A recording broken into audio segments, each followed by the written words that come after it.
এই দীর্ঘ 2022 সালের 22শে নভেম্বর প্রথম মামলাটি সুপ্রিম কোর্টে ওঠে, যখন সরকার পক্ষ তারা মামলাটি এগিয়ে আনার জন্য আবেদন করেছিলেন, মেনশন করেছিলেন। সেই হিসেবে আজ আগামীকাল মামলার 14তম দিন।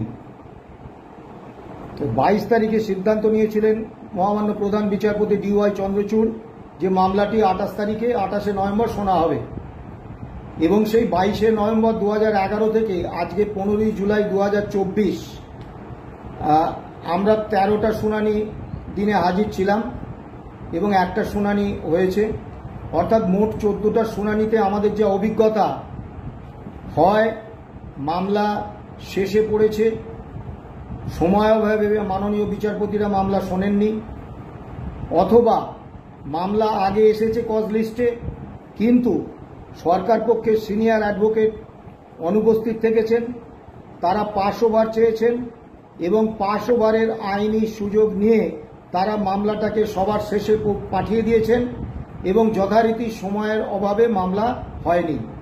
আর একদিনের অভিজ্ঞতা, সমাজ মাধ্যমে কর্মচারীদের অতি উৎসাহের কারণ দেখিয়ে মাননীয় বিচারপতি মামলা থেকে সরে দাঁড়িয়েছেন। আর একদিনের অভিজ্ঞতা, মামলা 1:16 উঠেছে, তারপর দীর্ঘ সেকেন্ড হাফ ফাঁকা ছিল, সমস্ত মামলার শুনানি হয়ে গিয়েছিল, কিন্তু তারপরেও কোনো অজ্ঞাত কারণে মামলা শোনা হয়নি। অর্থাৎ এই 2022 সালের 22শে নভেম্বর থেকে 14ই জুলাই 2024 পর্যন্ত আমাদের যে অভিজ্ঞতা, মহামান্য সুপ্রিম কোর্ট যতদিন না মনে করছেন এই মামলা শুনবেন ততদিন মামলার আমরা দিন পেয়ে যাব। সাম্প্রতিক সুপ্রিম কোর্টের মহামান্য প্রধান বিচারপতির বেঞ্চের একটি রায় নিশ্চয়ই আপনারা দেখেছেন, যে মাননীয় বিচারপতি, বিচারক, আদালত কর্মী এবং আদালত আধিকারিকদের কিছু বকেয়া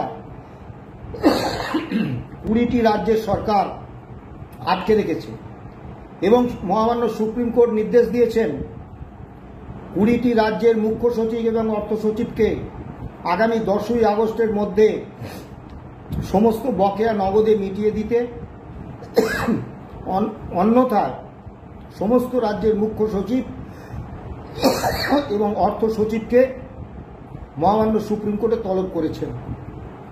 অর্থাৎ মাননীয় বিচারপতি, বিচারক, আদালত কর্মী এবং আদালত আধিকারিকদের বকেয়ার প্রশ্নে মহামান্য সুপ্রিম কোর্ট অত্যন্ত তৎপর।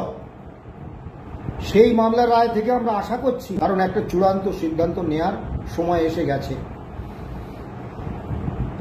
আজকে যে কারণে এসেছি, বিভিন্ন কর্মচারী বন্ধু তারা বিভিন্ন প্রশ্ন করছেন, বিভিন্ন প্রস্তাব দিচ্ছেন। আমরা শুধু আদালতের সম্মান রক্ষার জন্য দায়বদ্ধ নয়, কর্মচারী এবং অবসরপ্রাপ্ত কর্মচারীদের প্রতিও আমাদের দায় রয়েছে।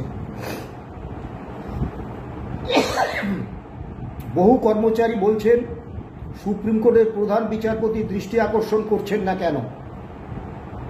প্রথমত, এই মামলার দিন এগিয়ে আনার জন্য মেনশন হিয়ারিংয়ের সময় আদালতের ভূমিকা আমরা দেখেছি, সেটা কর্মী পক্ষের পক্ষে খুব অনুকূল নয়।